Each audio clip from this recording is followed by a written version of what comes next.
esse áudio que vazou, houve crime da parte de quem vazou, independente de quem seja o Paulo Elias, seja outra pessoa? Por que eu pergunto isso? É claro que todo mundo imagina que é um crime, mas eu pergunto pelo viés da Léa Miranda ser uma pessoa pública.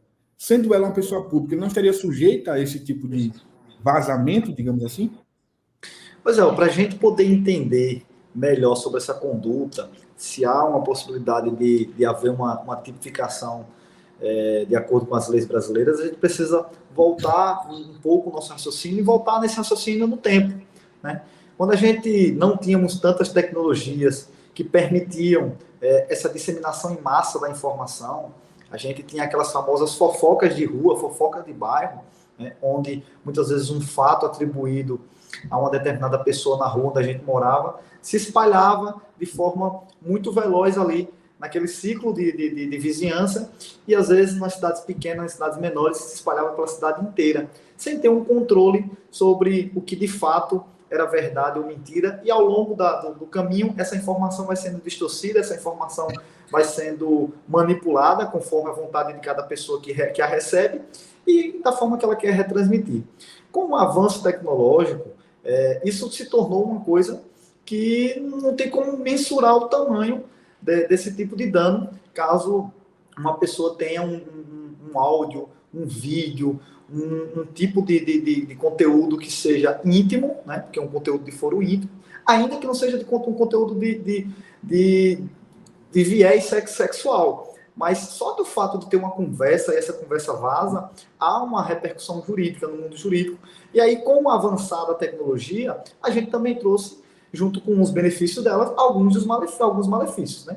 E esses malefícios, entre eles, está justamente a disseminação desses conteúdos. Está cada vez mais comum a gente verificar nas redes sociais, na internet, nos grupos de WhatsApp, no Telegram, até mesmo em sites especializados em notícia, esse tipo de informação onde se vaza um conteúdo íntimo de uma pessoa, muitas vezes com a finalidade de denegrir a imagem, até mesmo em alguns casos a gente tem visto que o autor desse tipo de conduta, muitas vezes ele quer extorquir a vítima, né? Então é uma coisa muito bizarra que tem acontecido com o avanço da tecnologia. Então é preciso entender que esse tipo de conduta, ele traz uma repercussão jurídica para quem comete, né, esse tipo de conduta.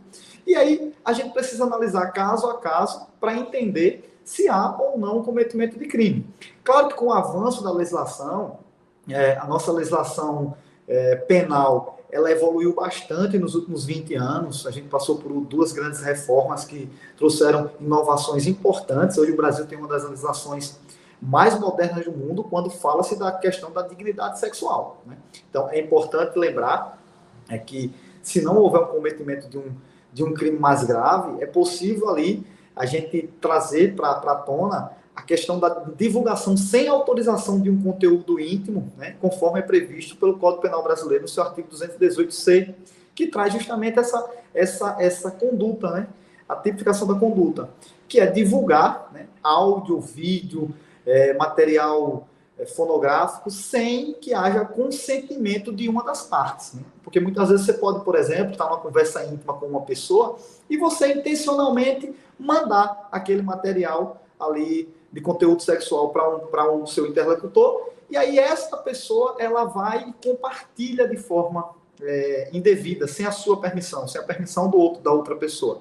Então, isso é caracterizado o crime no Brasil, é uma evolução que trouxe bastante luz para o debate e trouxe essa possibilidade de trazer o autor para o judiciário para ser penalizado, caso venha a ser denunciado, caso venha a ser identificado ali os indícios de materialidade e de autoria de um crime. Então, é possível sim ter um enquadramento penal nesse tipo de conduta. Então, a gente sempre fala para as pessoas, tem que ter muito cuidado com isso, porque isso realmente pode trazer grandes prejuízos na esfera tanto civil, para a questão da indenização quanto à imagem e à honra, como também na esfera penal, porque há uma tipificação no nosso Código Penal prevendo esse tipo de conduta.